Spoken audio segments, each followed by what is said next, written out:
नमस्कार, मैं हूं आपके साथ मयंक। आज 23 तारीख है और सुबह सुबह सारी ताज़ा खबरों के साथ मैं न्यूज़ रूम में मौजूद हूं। देखिए, तेहरान से लेकर वॉशिंगटन तक और तेल अवीव से लेकर न्यूयॉर्क तक, चाहे यूरोप हो, सिर्फ एक नाम है ईरान, ईरान और ईरान। पिछले 24 घंटे में जो कई डेवलपमेंट्स ऐसे हुए हैं, चाहे हॉर्मूज का मुद्दा हो, चाहे यूरेनियम का मुद्दा हो, चाहे जंग के हालात हो, वो इस ओर इशारा कर रहे हैं कि अली खामने साहब का ईरान अब वो सुपर पावर की पोजीशन में पहुंचता जा रहा है जिसने दुनिया की तमाम ताकतों को घुटने पर ला दिया है। आप जानते हैं हकीकत क्या है? देखिए, अमेरिका जो है वो ईरान के साथ डील करने के लिए बेचैन है और अरब के 5 देश, इजिप्ट, तुर्की, कतर, सऊदी और पाक भी किसी तरह से जो है वो ईरान को मनाने में जुटा हुआ है। देखिए, जो खबरें हैं, डेवलपमेंट है, बड़े इंटरेस्टिंग है। मैं शुरू करता हूं सबसे पहले मुस्तफा खामेनी के साथ, ईरान के सुप्रीम लीडर के साथ। देखिए, एक प्रस्ताव, ये 24 घंटे पहले की बात है, एक प्रस्ताव अमेरिका की तरफ से भेजा गया ईरान, यूरेनियम को लेकर, हॉर्मूज को लेकर। इस प्रस्ताव को पढ़ने के बाद ईरान के सुप्रीम लीडर मुस्तफा खामेनी ने अमेरिका के मुंह पर मना कर दिया और साफ कह दिया कि हम अपना यूरेनियम नहीं देंगे। किसी हालत में यूरेनियम ईरान के बाहर नहीं जाएगा। ये खबर आपने सुनी होगी, मैंने भी कल वीडियो बनाया था। अब जब ये जैसी ऐलान हुआ ईरान का, उसके बाद बड़े इंटरेस्टिंग डेवलपमेंट हुए। अब्राहम लिंकन जो एयरक्राफ्ट कैरियर खड़ा हुआ है ओमान की खाड़ी के पास, अमेरिका का, उसमें से अचानक से कुछ F-35 फाइटर जेट्स ने टेक ऑफ किया। शायद दबाव बनाने की कोशिश थी। अमेरिका को भी ये बात समझ आ गई थी कि ईरान जो है वो यूरेनियम के लिए कतई तैयार नहीं होगा, तो अमेरिका ने अपना वही दबाव बनाने का खेल शुरू किया और अब्राहम लिंकन एयरक्राफ्ट कैरियर से कुछ F-35 जेट्स ने टेक ऑफ किया और वो ईरान की तरफ बढ़ने लगे। इसी बीच अचानक खबर आई कि ईरान ने अपने मिसाइल्स को लॉन्च पैड पर एक्टिव मोड में ले आए हैं और निशाने पर है इजराइल, और अगले चंद मिनटों के अंदर इजराइल पर भयंकर मिसाइल अटैक हो सकता है। जैसी ये खबरें बाहर आई, उसके बाद पूरे इजराइल में पैनिक का माहौल था। इजराइल की सेना में घबराहट थी। इजराइल के जितने डिफेंस सिस्टम थे वो दौड़ भाग के एक्टिव किए गए और ये हालत थी 2 घंटा इजराइल में। ऐसा पैनिक था कि मानो ऐसी दहशत ईरान के मिसाइल्स की, ऐसी दहशत खुर्रम शहर की, फतह की और सेजिल की, कि ऐसा लग रहा था इजराइल को कि भाई इस बार इधर से हमला नहीं होगा, इस बार जो है ईरान प्रीएम्प्टिव स्ट्राइक करने वाला है और जबरदस्त ठोकने वाला है इजराइल को। इस तरह की खबरें थी और आप यकीन मानिए वो हालात थे 2 घंटा इजराइल में कि आपाधापी मची हुई थी। जितनी सुरक्षा एजेंसियां हैं, इमरजेंसी सिस्टम्स हैं, डिफेंस सिस्टम्स हैं, सब एक्टिव किए गए और सब ये मान के चल रहे थे कि अब ईरान ने हमला किया, तब हमला किया। भयंकर पैनिक था। इसीलिए कहा जा रहा है, खौफ जो है महसूस कीजिए ईरान का और ईरान की मिसाइलों का। तो देखिए, ये एक पूरा चैप्टर था कल रात का जो बड़ा इंटेंस रहा। जो ये हवाई जहाज टेक ऑफ किए, उसके बाद फिर वो जहाज वापस आ गए, वो कुछ एंटर नहीं कर पाए, वो वापस ही आ गए। 2 घंटे तक ही कहानी चली। इसके अलावा देखिए, आप जो बड़ी खबर आ रही है कि तुलसी गबार्ड ने इस्तीफा दे दिया है, इंटेलिजेंस चीफ अमेरिका की। यानी आप सोचिए अमेरिका में हालात कैसे हो गए। 2 दिन पहले खबरें थी कि तुलसी गबार्ड जो है डायरेक्टर ऑफ इंटेलिजेंस, इनके 2 बड़े करीबी और बड़े अधिकारियों ने इस्तीफा दिया। उसके बाद अल्टीमेटली जो है तुलसी गबार्ड ने भी इस्तीफा दे दिया। उन्होंने अपने कुछ व्यक्तिगत कारण बताया, लेकिन हकीकत यह है कि एक के बाद एक डोनाल्ड ट्रंप के एडमिनिस्ट्रेशन के अधिकारी उनका साथ छोड़ते जा रहे हैं और एलिगेशन ये लग रहे हैं कि वो ईरान को लेकर उन बातों को मानने को तैयार नहीं है जो डोनाल्ड ट्रंप उनसे कहलवाना चाहते। हकीकत बस इतनी है, इसके अलावा और कुछ नहीं। अपनी सुविधा के मुताबिक ट्रंप एडमिनिस्ट्रेशन जो बयान दिलवाना चाहते हैं या ट्रंप की जो कोशिशें हैं उसके लिए राजी नहीं थे। कई अधिकारी एक के बाद एक वो इस्तीफा दे रहे हैं और उसी में लिस्ट में अब अगला नाम तुलसी गबार्ड का भी शामिल हो चुका है। और भले उन्होंने अपना व्यक्तिगत कारण बताया हो, लेकिन आप सोचिए ईरान के बीच में, जंग के हालात में, जंग के बीच में तुलसी गबार्ड का इस्तीफा देना ये बताता है कि ईरान ने पूरे वर्ल्ड ऑर्डर को अब रीसेट मोड में डाल दिया है। रीसेट मोड होता है ना कि जो सुपर पावर पहले अमेरिका कहलाता था, अब उसको रीसेट कर दिया गया है और वो अब सुपर पावर की परिभाषा ही बदल गई।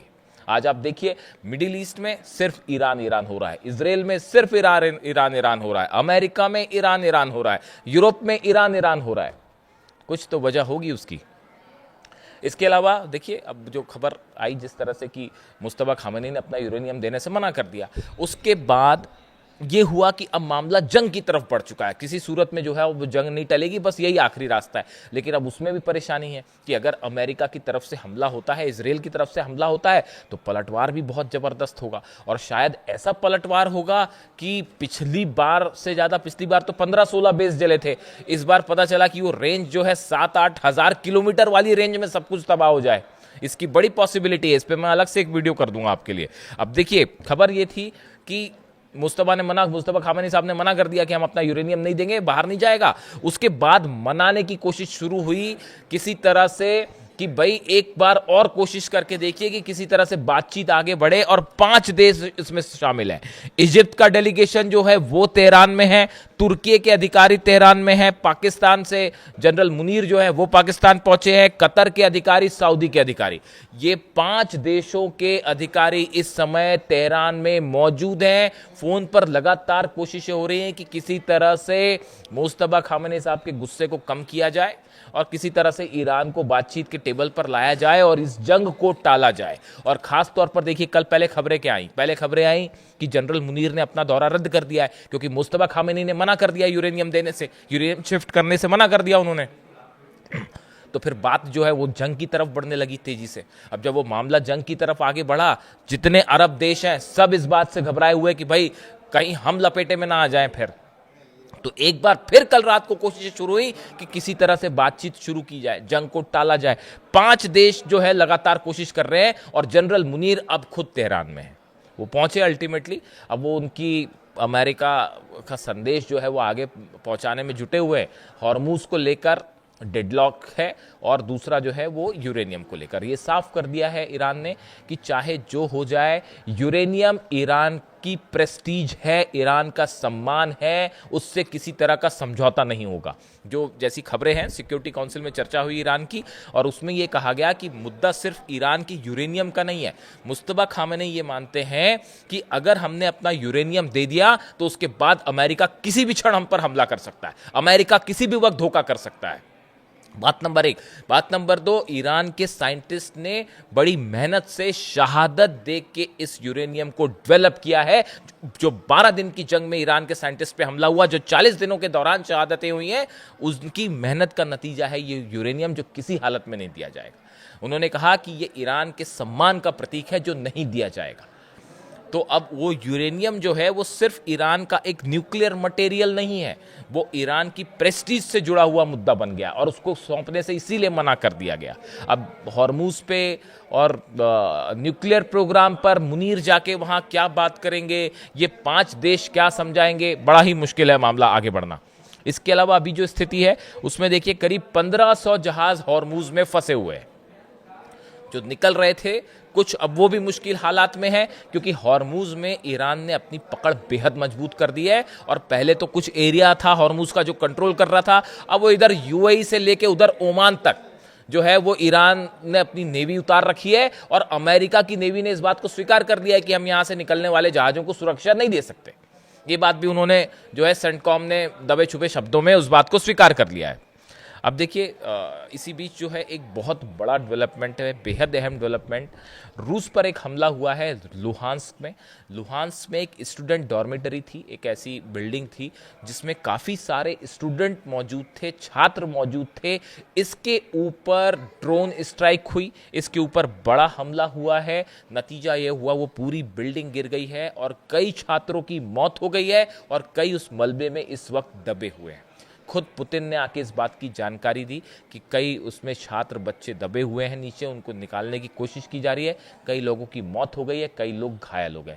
ये हमला बिल्कुल वैसा ही हमला है जैसा मिनाब पर हुआ था, जैसा मिनाब में निर्दोष छात्राओं को, बच्चों को निशाना बनाया गया और छोटी छोटी बच्चियों को शहीद कर दिया गया। उसी से मिलता जुलता हमला अब लुहांस्क में हुआ है और पुतिन का गुस्सा 7वें आसमान में है। नतीजा ये है कि आईसीबीएम्स टेस्ट हो रही हैं, न्यूक्लियर फोर्स को पुतिन ने मैदान में उतार दिया है, 60,000 सैनिक उतार दिए हैं, बेलारूस के साथ मिलकर न्यूक्लियर वॉर की प्रैक्टिस में जुट गए हैं पुतिन। पूरा नेटो घबराया हुआ है। हकीकत यह है कि अब पुतिन के गुस्से से पूरा नेटो जो है वो घबराया हुआ है। यानी एक तरफ मुस्तफा खामेनेई का गुस्सा, वो जो है इधर अमेरिका को घुटनों पे लाए हुए हैं, उधर नेटो को घुटने पे लाए हुए हैं पुतिन। और इसी बीच देखिए एक बार फिर चीन के साथ अमेरिका का मामला बिगड़ता दिखाई दे रहा है। कल डोनाल्ड ट्रंप ने एक बयान दे दिया। उनसे एक पत्रकार ने पूछा कि भाई ताइवान को लेकर आप क्या करने वाले हैं, क्या आप ताइवान की राष्ट्रपति से मुलाकात करेंगे, उनसे बात करेंगे?